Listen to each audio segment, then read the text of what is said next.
Hindi yung social media. Hindi doon nakabatay yung aming iboboto kung sino yung aming pagkakaisahan. Marami kami nagkakaisa sa pagsasangga lang sa Iglesia ni Cristo. Good morning po, magandang araw, Luzon, Visayas, Mindanao at sa ibang panig ng mundo. Magandang araw po sa inyong lahat, lalong-lalo na po doon sa mga mga basher. Ang dami. Ang dami nila, ang dami mga basher ko. Kasi matagal-tagal na ako sa ganitong social media dito sa YouTube. 2020 ako nag-umpisa nung kasagsagan ng pandemic. Pero kahit kailan walang basher, tahimik, napakatahimik itong aking channel noon. Itong aking YouTube channel. Kasi nga, ang content ko noon, kung mapapansin ninyo sa mga previous video ko, ay hindi ganito na reaction.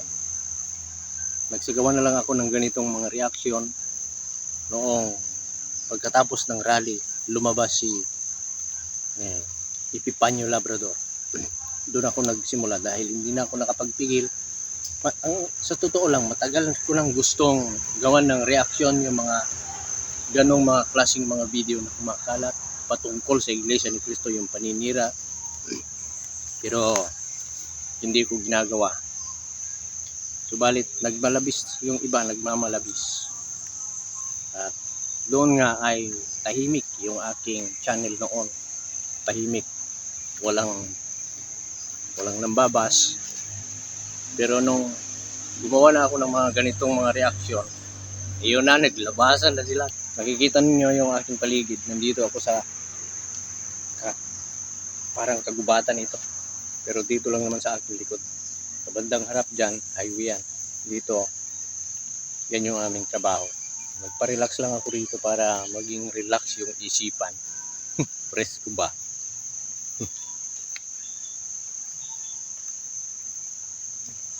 Sa totoo lang talagang marami yung bus patungkol sa akin, patungkol sa pamamahala, patungkol sa Iglesia ni Cristo. Kasi ginagawan ko ng mga reaksyon, yung mga paniniran nila sa Iglesia ni Cristo. Ang hindi nila alam,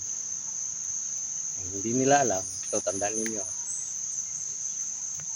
marami kami nagkakaisa sa pagsasangga lang sa Iglesia ni Cristo. Ito ay ginagawa ng mga totoong mga kapatid, totoong Iglesia ni Cristo, yung tumanggap ng aral na itinanim sa kanilang puso at isipan. Hindi lang ako ang nagsasangga lang, may mga iba pang mga vlogger na mga kapatid sa larangan ng social media.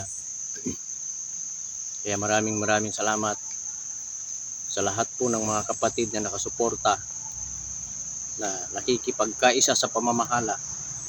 Hindi lamang ako ang nagtatanggol, kundi pati kayo mga kapatid, saan man kayo, kahit nasa ibang bansa kayo.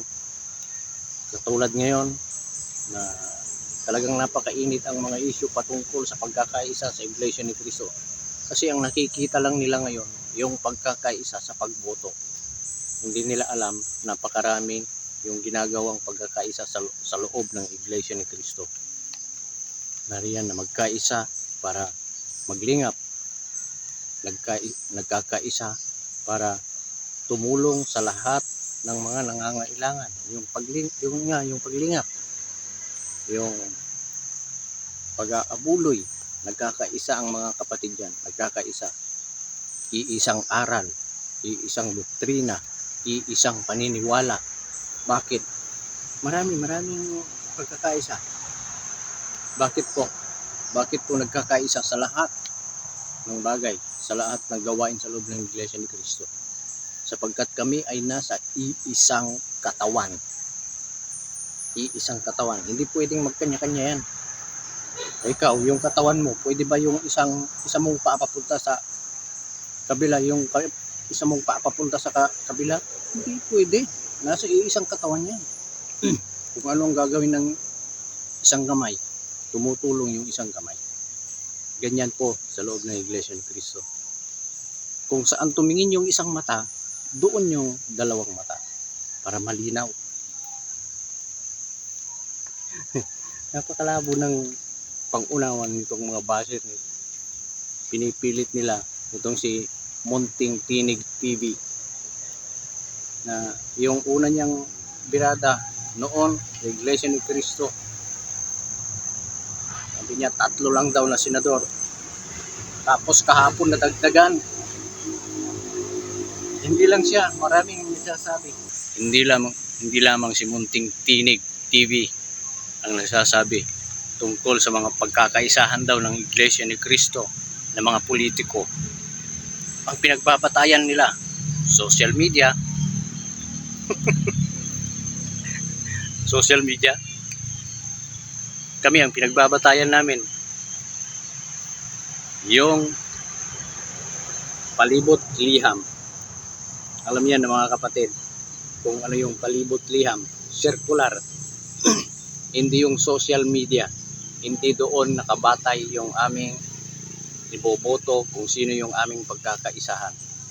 Malayo pa ang eleksyon. Ngayon ay Biyernes pa lang. Biyernes, Sabado, Linggo. Maaari pang mabago lahat ng mga nakalista na sinasabi ninyo. Mapa-national man at local. Pagka nagkamali sa isang iglap lang, sa isang iglap. Kaya yung mga ipinapakalat sa social media, sa Facebook, may nagsabi sa akin, nagsalita na si ganito sa Facebook, hindi ka ba nanonood sa Facebook? Wala akong pakialam sa Facebook na yan. Basta ako doon, ako sa circular nakabatay.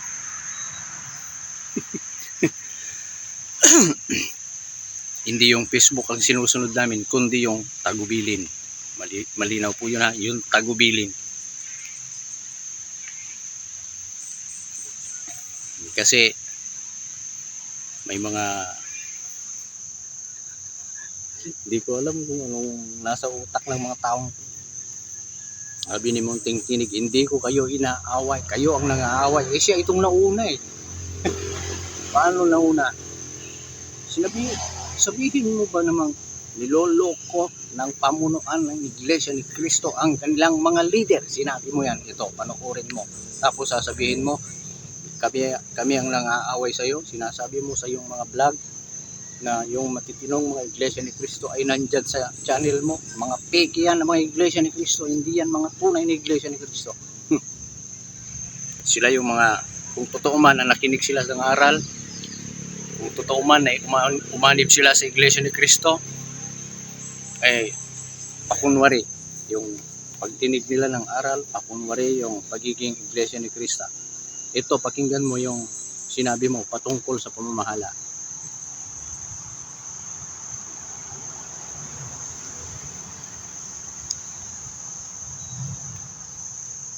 Tandaan po ninyo, nagpakita kayo ng puwersa sa mga Duterte. Niloko ng mga namumuno ng Iglesia ni Cristo ang kanilang mga tagasunod. At kahit nga mga subscriber ko dito ng mga Iglesia ni Cristo, nabuisit sa kanilang mga leader. Kami ang naunang nangaaway sa kanilang mga leader. Hindi ka namin kilala, pero dinadamay mo buong iglesia. Kagabi pinanood ko yung video mo, eh, para kang murag bayot. Taga Cotabato yata ito eh. Kung taga Cotabato ka, ako taga Zamboanga. O ano? Pamilya ko nga, tinanong ko sila kung mayroon ng sampul balot sa kanila. Alam po ninyo ang sagot? Alam mo ang sagot? Munting Tinig TV? Wala. Oh, yun lang.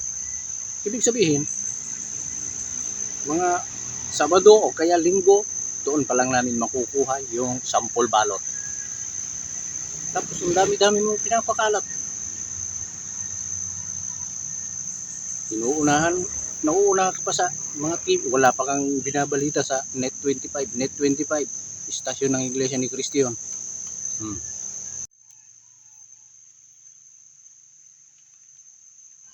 Ang problema sa inyo mga Iglesia ni Cristo na hindi po subscriber ng channel na ito, nagmamagaling-galing kayo, mga mango din kayo.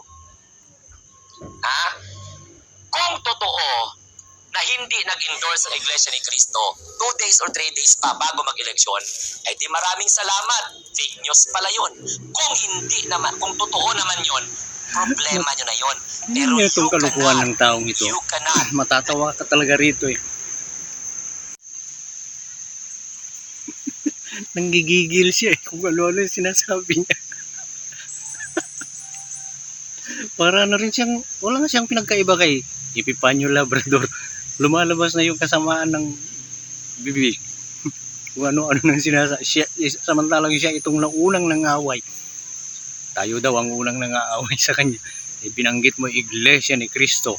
Pag binanggit mo yung Iglesia ni Cristo, hindi lang dyan sa lugar mo. Dyan sa lugar mo, sa Cotabato, maraming Iglesia ni Cristo dyan. Dito lang sa Mindanao, ang daming Iglesia ni Cristo. Sa Luzon, ang dami. Sa Visayas, ang dami. Sa ibang bansa, ang daming Iglesia ni Cristo. Oh. Pag sinabi mo Iglesia ni Cristo, buong Iglesia ni Cristo yan. Okay, mahal ko ang mga INC na mga matatalino, mga magagaling mag-isip, hindi mga emotional, wisdom ang ginagamit, kaysa sa mga Iglesia ni Cristo na mga dualinganga na mang-away sa akin pag makomentaryuhan sila. Maliban lang sa mga INC na mga subscriber ng channel na ito, dahil napakatalino nila, napakahusay nila mag-isip, hindi sila nang aaway, napakalawak ang kanilang pananaw sa buhay. Pinupuri niya yung mga Iglesia ni Cristo daw na nasa kanyang channel na nakasubscribe daw sa kanya. Pinapayuhan daw siya. Nagsasabi daw ng magagandang salita. Lalo sa kanyang mga live. Ay naku po. Hindi maintindihan. Mayroon ngang nag-comment. Hindi ko na ipapakita yung pangalan niya. Ito, kapatid ito eh. Eh bakit mo kasi pinapakialaman ang pagkakaisa ng Iglesia ni Cristo? Ito, basahin mo yung comment niya. Ayan. Oh. Munting Tinig TV. Yan, basahin mo yan. Indihan ninyo mga alinganga mga Iglesia ni Cristo. Oo, hindi ko kayo inaaway. Sadya kayo lang talaga mga palaaway. O kasi may nakita ako na sample balot. May mga kumakalat na sample balot. O magpaliwanag, Iglesia ni Cristo ay mga membro nyo. Merong sample balot dito mga kamunting tinig na naglalaman ng mga pangalan ng mga kandidato na tatakbo sa pagkasenador. Gaya ng sabi ko sa inyo, wala akong pakialam, Iglesia ni Cristo, kung ganyan kayo katanga, ganyan kayo kamango, kung magagalit kayo sa akin. Sinasabi mo hindi ka nakikialam tapos babanggitin mo kung sino-sino yung iboboto namin. Eh pakikialam yan. Ba't pinapakialaman mo kasi ang pagboto ng Iglesia ni Cristo? Kasi ang Iglesia ni Cristo sikat, naiinggit ka, yan ang totoo. Naiinggit, insecure, yan ang tawag dyan, nai-insecure. Ang daming nai-insecure sa Iglesia ni Cristo sa pagkakaisa. Pero ang mainit sa kanila yung pagkakaisa sa pagboto.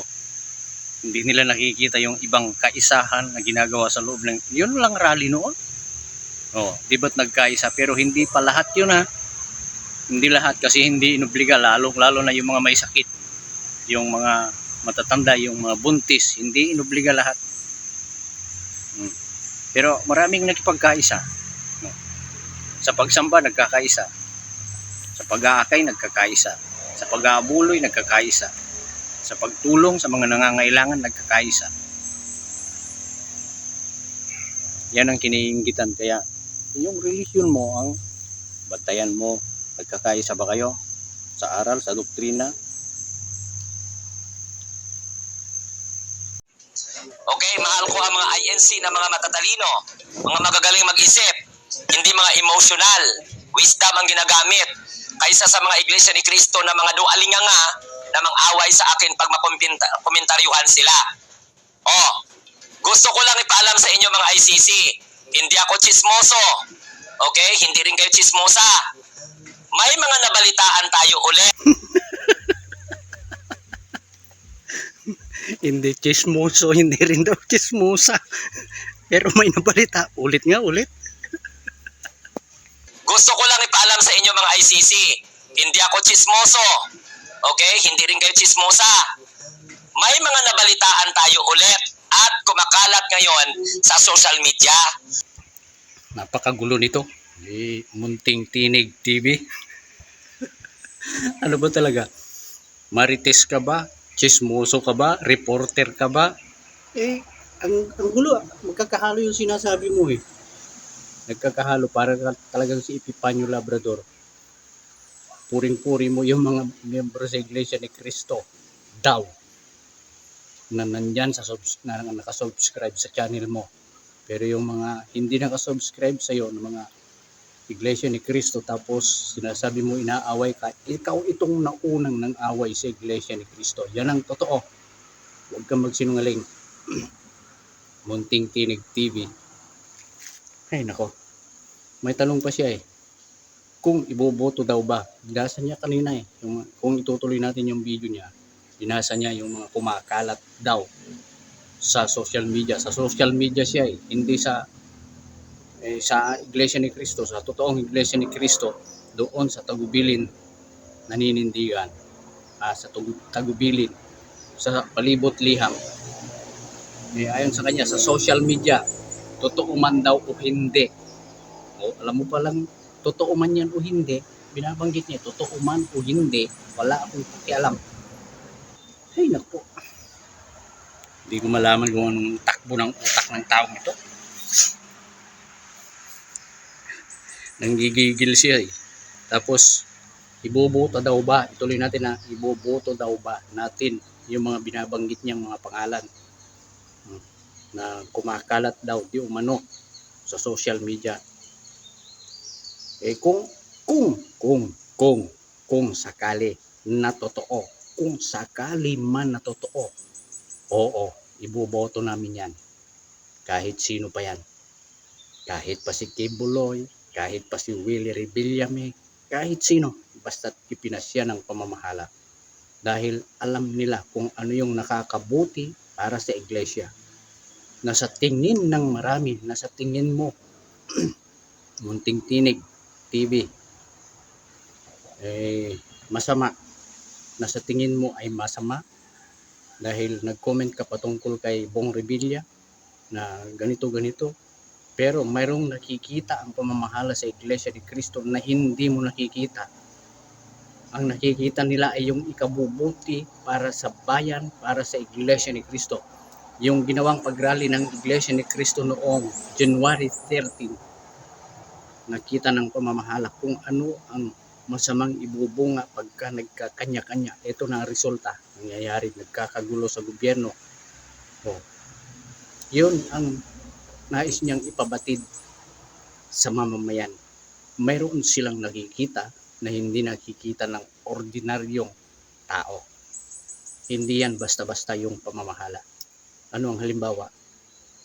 May pinangasiwaan silang pagsamba noon sa Cagayan de Oro. Bago dumating yung bagyong Undoy, nakalimutan ko na yung taong iyon.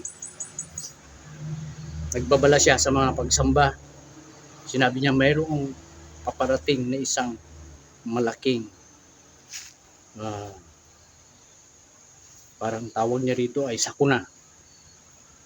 Hindi niya binanggit kung bagyo o ano, basta't may sakuna.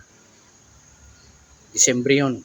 Disyembre nung nangasiwa sila sa Cagayan de Oro. At nangyari nga, marami ang namatay, maraming nasirang ari-arian, maraming nawala. Pero hindi yan ibinabalita sa TV, hindi yan ipinagmamalaki, hindi yan ipinagmamayabang. Doon lang sa mga may tungkulin sa mga ministro lamang. At ipinababatid yan ng mga ministro. Kaya kung sino man yung pagpasyan ng pamamahala, kung sino man yung pagpasyan ng sabihin ng pamamahala na si ganito ang iboto, yun ang gagawin namin para sa ikabubuti ng iglesia, para sa ikabubuti ng bansa. Maniwala kayo o hindi, yun ang totoo.